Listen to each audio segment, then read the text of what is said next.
Hello everyone, সবাই কেমন আছেন? আশা করছি সবাই অনেক বেশি ভালো আছেন। সংক্ষিপ্ত সাজেশন, আমি এখানে আপনাদেরকে টোটাল 14টা সংক্ষিপ্ত সাজেশন প্রশ্ন দেখিয়ে দেব।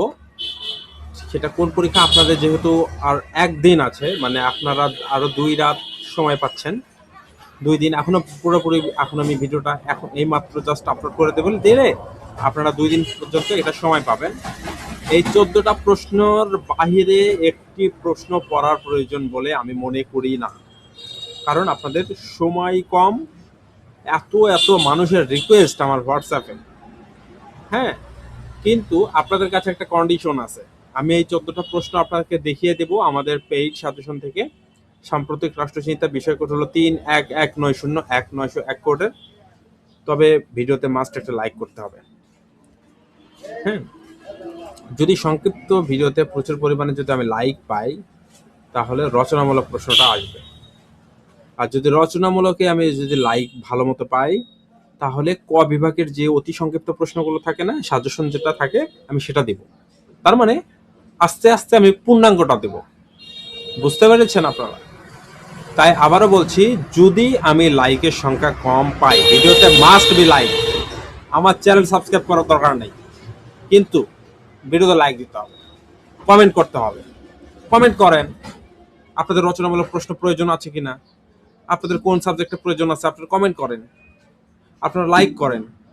আমার চ্যানেলে সাবস্ক্রাইব করার দরকার নেই। তাহলে একটা বিষয় আমি আপনাদেরকে আবারও ক্লিয়ার করছি, এগুলো লাইক করতে হবে এবং কমেন্ট করতে হবে। সংক্ষিপ্ত প্রশ্ন ভিডিওতে লাইক করো, মাস্ট। দেখো 3 স্টারে এখানে অবশ্যই পড়তে হবে।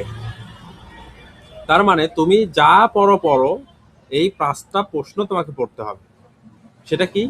সেটা হলো বৈজ্ঞানিক সমাজতন্ত্র বলতে কি বোঝায়, বৈজ্ঞানিক সমাজতন্ত্র ও কাল্পনিক সমাজতন্ত্রের মধ্যে পার্থক্য দেখাও।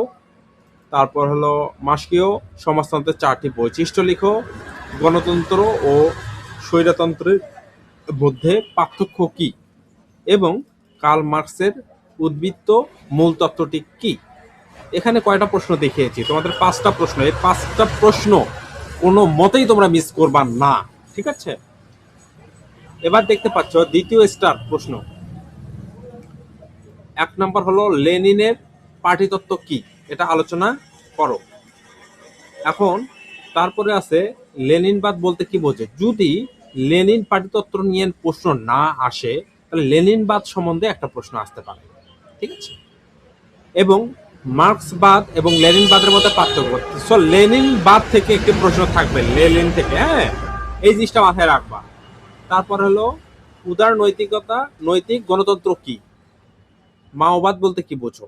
আবারও বলছি, ভিডিওতে যত ফার্স্ট আমি লাইক পাবো, যত ফার্স্ট আমি কমেন্ট পাবো, তত ফার্স্ট আমি রচনামূলক সাজেশন পেইডটা তোমাদেরকে একদম ফ্রিতে দেবো। ঠিক আছে, বুঝতে পেরেছো? তোমাদের 1 মাস জুড়েই আমি সাজেশন প্রোভাইড করব, কিন্তু ভালো লাইক এবং কমেন্ট থাকতে হবে। তোমরা কেউ কমেন্ট করতে চাও না, তোমরা অলস। এবং এখানে দেখতে পাচ্ছ একটা স্টার, জেনে রাখা ভালো, এগুলো বাদ দেওয়া যাবে না এবারে পরীক্ষাতে। হ্যাঁ, এগুলো পড়তে হবে। কাল্পনিক সমাজতন্ত্র বলতে কি বোঝায়, সংশোধনবাদ বলতে কি বোঝায়, গণভোট কি, ধর্ম সম্পর্কে রাসেলের মতবাদ ব্যাখ্যা করো। তাহলে তোমাদেরকে কয়টা প্রশ্ন দিয়েছি? 14টা প্রশ্ন দিয়েছি। এই 14টা প্রশ্নের বাহিরে আমি আবারও বলছি যে তোমাদের একটি প্রশ্ন পড়ার প্রয়োজন নেই, এগুলোর মধ্যেই থাকবে, এগুলোই পড়বা, এগুলোর বাহিরে কোনো প্রশ্ন পড়ার দরকার নেই। ধন্যবাদ সবাইকে, ভালো থাকবা, সুস্থ থাকবা।